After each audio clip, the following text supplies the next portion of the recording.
Well, always, so grateful you guys being here, and honestly, you got to give a shout out to BJ. He's back from the Cayman Islands. It's a big deal. Didn't want to head out to Laramie, but he's, was out in hanging out on the beach. So glad you're back, BJ.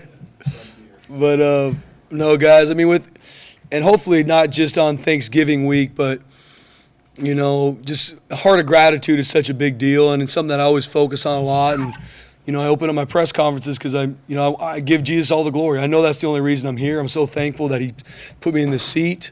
We have the best AD in the country. Everything we need to be successful we have here. We have more than enough. And we're always going to be pushing forward on the cutting edge to grow this place. But the support I have from my AD, my boss, is through the roof. We got a group of young men that do not run from hard work, short week, whatever, outside noise, all this coming at them. Guys banged up, week 13, continue to work, continue to grind because they love each other. We've got a group of seniors, 21 seniors that have been through so much. COVID, multiple head coaches. They went out there and played for each other tonight. They played for our seniors. They played because they're going to sacrifice for each other. That's love. Here, we define love as action and sacrifice. That's what love is, and that's what this team shows every single day. I got a group of pastors on Wednesday morning that show up at 6 a.m. and we pray for our team. We pray for these kids. We pray for their lives. We pray for their families. We pray for God's best in their life. And so I just start out by saying these things. We have the best staff in the country. This staff tirelessly works to find a way, no excuses, find the way to put our players in the cutting edge, support them, love them. I'm just so blessed and humbled to be the head coach here. There's credit that I'm given that I do not deserve. I'm here. I'm just so blessed. So thankful for our team, getting to the game. So thankful for Bronco Nation showing up in a major way. That place was rocking the first couple series that Oregon State was on offense. They could barely move the ball. First off, our defense started really well, which I'm proud of, but it was loud. And Bronco Nation, we are going to need every single bit of that and more a week from now for the championship game, whoever we play with. Bronco Nation, best fan base in the country. We love you. We need you. Been proud of our team. We played a really good game today. There's going to be a lot of things on film to continue to clean up, but we started fast. Our guys were resilient throughout. Some things that, a drop ball, a miss pick, a miss here, those things happen in a game, and we need to work to make sure those happen less. But our guys executed. They were resilient. They stayed together. Defensively, like I said, started really strong. We had one misfit in the first half, turned an 80-yard touchdown. That's playing defense. We didn't fit the run right. Perfect call. Should have been a TFL. It didn't happen. We didn't fit it right. 80-yard touchdown. Stayed resilient. Our offense started out really strong. 2 touchdowns to start the game. Had some penalties that took some scores off the board, and we had to settle for field goals. We got the best field goal kicker in the nation, so we're going to go out there and take points. But I'm proud of our guys continuing to stay in it. And even special teams-wise, Coach Collins continues to have a really good plan. We have more than enough, and finding ways to continue to win the field position battle. So proud of our team. I thought Maddox Madsen did a great job today leading our offense, staying in the fight, making throws, even, a couple drops or a couple things that didn't go our way, stayed in it. Ashton Genty, we can be here all day talking about him, an absolute warrior, a warrior for his teammates. When the defense is out there, half the time I run into him because he's there cheering the defense on. This is a team-first kid. Amara McCoy did not play well against Wyoming, struggled, had one of his better games as a Bronco, and he answered the call. That's life. It teaches you so much about life. You didn't play well, what are you going to do now? You going to tuck your tail and run, or you going to step up and play your best football? And I'm so proud of him stepping up, had a really good game today. I know I'm probably missing a couple guys, but just proud of our team, excited where we're growing to, and it's championship week. The last 3-4 weeks maybe hasn't been the prettiest wins of all time, but we saw what Tulane did last night. You just have to win, and to be at this point now 11-1 and now have the championship game here. What does it say about this team that they're able to find ways to win? Yeah, BJ, they're resilient, and we talk all the time. This team's built for this. That's how we train. That's the schemes we run. It doesn't matter what the score is at the end of the day as long as we find a way to win. If we win by 50, win by 7, win by 1, find a way to win. Now, we look at the film to make sure we grow every week. Just because you win doesn't mean you wash it away, but I'm proud of our guys finding a way to win. We're going to continue to get everybody's best. We knew without question we were going to get Oregon State's absolute best today. Fighting to be bowl eligible, I believe they played their best game against Washington State. We knew we were going to get their best. And it's my job and our coaches and our players know we have to earn the right to then go cut it loose and play our best. No different next week. whoever we play in the championship game, UNLV, Colorado State, we will get their absolute best on Friday. We got to earn the right to go play our best. And we serve a God of completion. We are not done. So proud of what we've done to this point. There's a lot of things after the season you'll look back on and be proud of, but we're not done. I mean, our goal is right above me. That's not something I created. That's the standard here. And we have never won back-to-back Mountain West championships. And we've got a chip on our shoulder to find a way to do it. We know whoever we play is going to have the same chip on their shoulder, so we got to earn the right to play our best. You guys have won, 10 or 11 in a row at home now. What is the significance of that? Because you go back 2 years ago, and I mean, your guys' success on the blue wasn't meeting the standard of the blue, and it feels like that's how you turn this program back into what it has been, I guess. Yeah, Jay. I mean, the best teams win at home, and that's something I talked to our team to start the season. It is such a special atmosphere to play at home in front of Bronco Nation, all those things. But there is no magic sauce when we go walk on that field. The best teams win at home. You protect your home turf. Look at the stats of home field advantage throughout the years. Who's up there? The best teams. And that's what I told them. We have to be the best team to make sure we protect our home turf. It's got to matter more to you. You come and play on the blue, we have to play our best. It's in front of our family. We believe in Bronco Nation, and we're going to need every bit of it next week. Is it an advantage? Absolutely playing at home. But the best teams win at home. And that's where and that is through your work. It's through how you prep every single day to go play your best at home. It's not, we're at home, so we're going to be fine. Absolutely not. And I've seen it. Me personally has lost way too many games on the blue. I remember every single one of them. And don't want that to happen. And I know our players don't. We talk about protecting the blue. We put a premium on it, and you got to find a way to win home. After a couple weeks where you had to come from behind to win, how nice was it to get off to an early start? I mean, it's still not an easy win by any means, but just to be playing in the lead the entire game. Yeah, I mean, it's starting fast is a huge part for all teams, and I'm proud of our team doing it today, 14-0, starting fast, and find a way to just be consistent. Like I said, whatever the total was we won by, I really am proud of our team. We played some really good football today. I'm proud of how we responded. I'm proud of how we played in a lot of these situations. Now, look at the scoreboard. I mean, there's a fumble in there. There's some missed third downs. There's some field goals we settled for.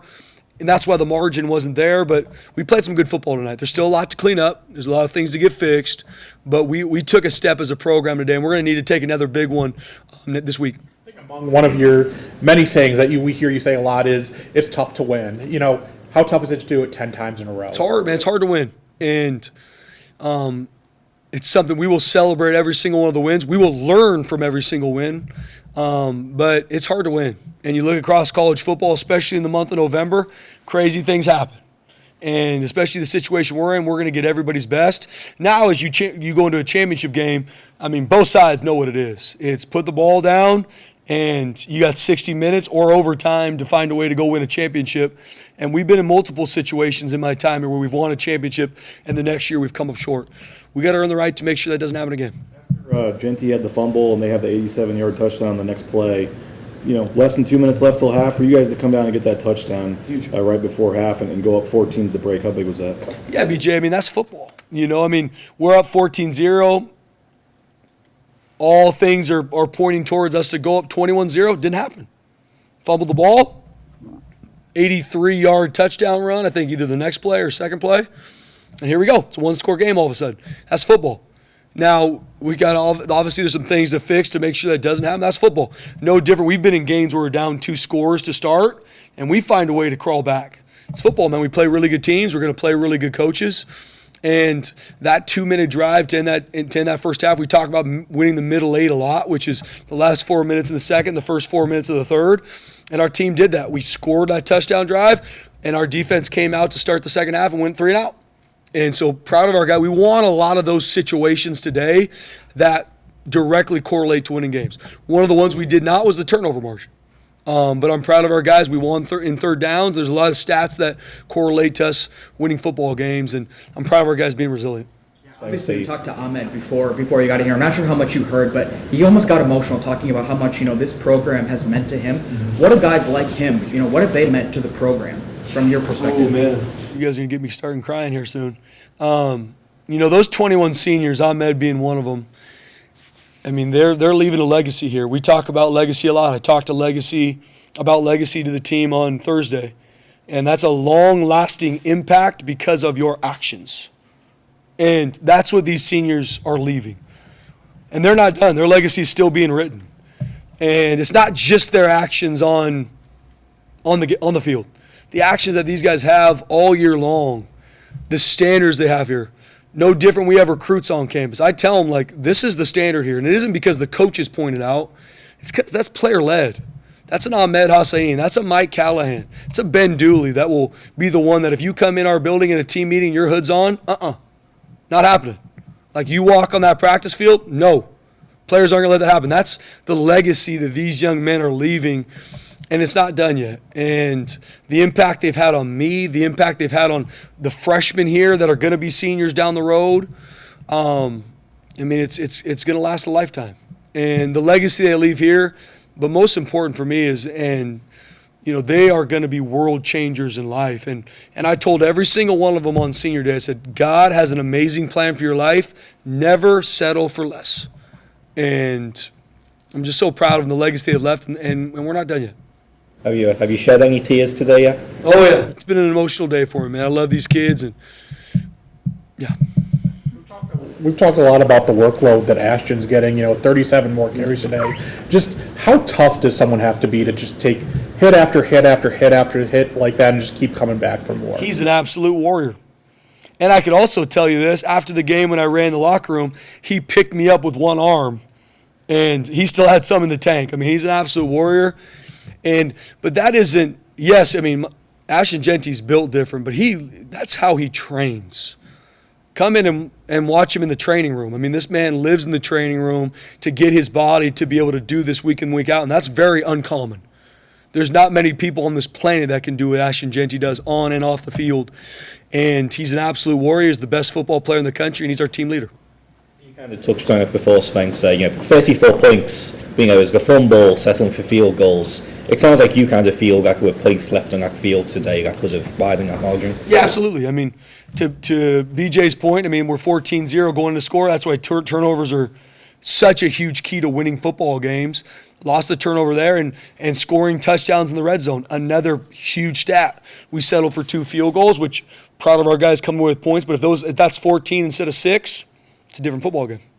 Is that a concern? Again, it's hard to win. But, you're a week before championship game. I guess early season, it felt like every red zone trip was a touchdown. Mm-hmm. Is there a concern that kind of slowing down, or is that just because it's so hard to win now? Yeah, I mean, it's execution. And all these things we're talking about, there's not some mythical answer. We had an 83-yard touchdown run. One of our players didn't fit their gap. Touchdown. No different. We fumbled the football. It's going to be a fundamental that we miss. Execution in the red zone. It's either going to be protection, missed throw. Like, there's going to be a reason for it. And so it's our job as coaches and players to look at it and see how can we execute in those critical moments. To have Mason Randolph back, what did that mean for you guys? I mean, yeah, he's pretty fired up to be out there, look like. I mean, Mason Randolph, guys, and I'm going to put Mason and Roger together. I mean, just warriors. The common thing to do would be with the injuries they had. I'm good. I'm going to tap out. I'm going to cheer you on from the sideline, and I'll see you guys in spring. Both those young men just relentless to get back. Sacrificed everything to make sure they got back to play with their team, to help this team win. And throughout this whole process, Mason and Roger just completely locked in, leading the guys playing for them. I mean, I cannot speak enough about him. I mean, and even Mason, I mean, with the injury he went through, Jay, the injury he went through, find a way to come back and play with this team, lead this team, because not only is he one of the best football players on our team, he's an NFL football player, he's one of the best leaders on our team. He's in our leadership group, voted on by our team, and that leadership has not changed one bit, even with him being sidelined for almost 3 months. And having him back on the field, not only to help lead our offensive line, lead our offense, but even as a whole team, I mean, he's got mentality through the roof, and he establishes that every day. So, I mean, those young men deserve all the credit, what they've done to get back here, to play with their team, to make the sacrifices needed to help our team win games. It's a monster deal to have them back. The way Andrew, I know just game got over. What do you think of the way Andrew played too? As he missed the last couple of games. Yeah, it's big to get Drew back. I mean, he's a big part of our defense. Fighting the injury he had, find a way to come back. I don't know the total snaps he had. Marco's done some really good things, and we're proud of Marco. But it's big to have Drew back. I mean, he has a special skill set, and having him back as our defense, not only just the plays he makes on the field, but who he is as a teammate, and having him healthy has been huge.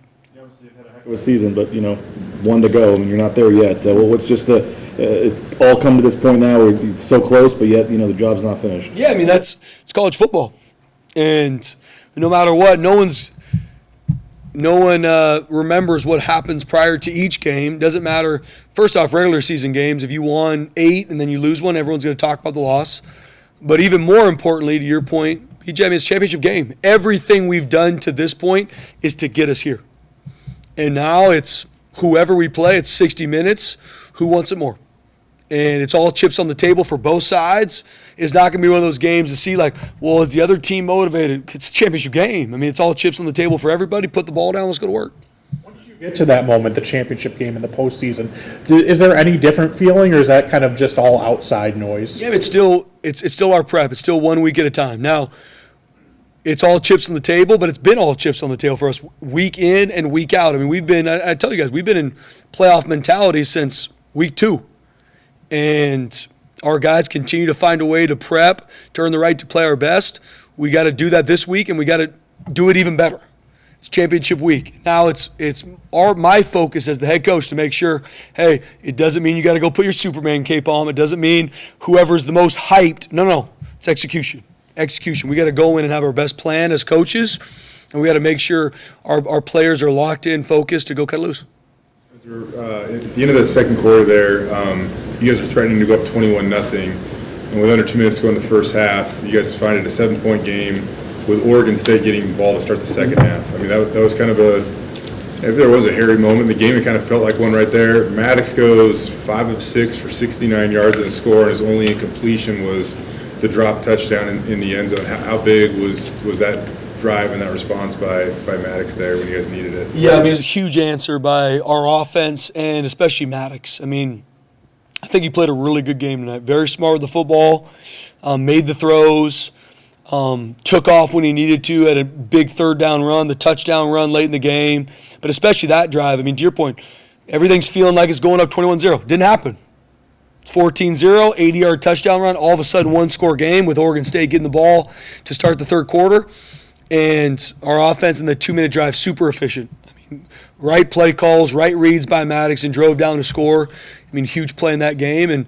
And who he was as a leader tonight, like I said to start, so proud of. Even the moments where we sputtered a little bit as an offense, seeing him bring the offense together, hey, focus on execution, focus on our poise.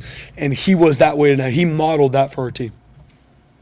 UNLV tonight or tomorrow, I guess. Yeah, I mean, I'm going to watch college football, and I think Utah State and Colorado State are playing right now, so I'll watch that game. We got some recruits in town, so I'm going to go through that, and absolutely going to watch the UNLV game. And whoever we play, if it's Colorado State, they've had a great season. We know we'll get their best. If we play UNLV, we've seen them. Think the world of Coach Odom and their squad. I know my message to our team is exactly what I told you. We have not won back-to-back Mountain West Conference championships. Never done. It's hard to do, and we got to be different and find a way to play our best Friday. One more. Did you get all your letters written? And did anybody have any surprises for you today or anything like that? I did. I got a couple letters from. I finished it last night, and it was emotional for me to be able to have those on their seat when they showed up this morning. And a couple seniors wrote me some notes, which threw me off pregame. So I just love these kids, man. So proud. I'm excited for them to be world changers in life.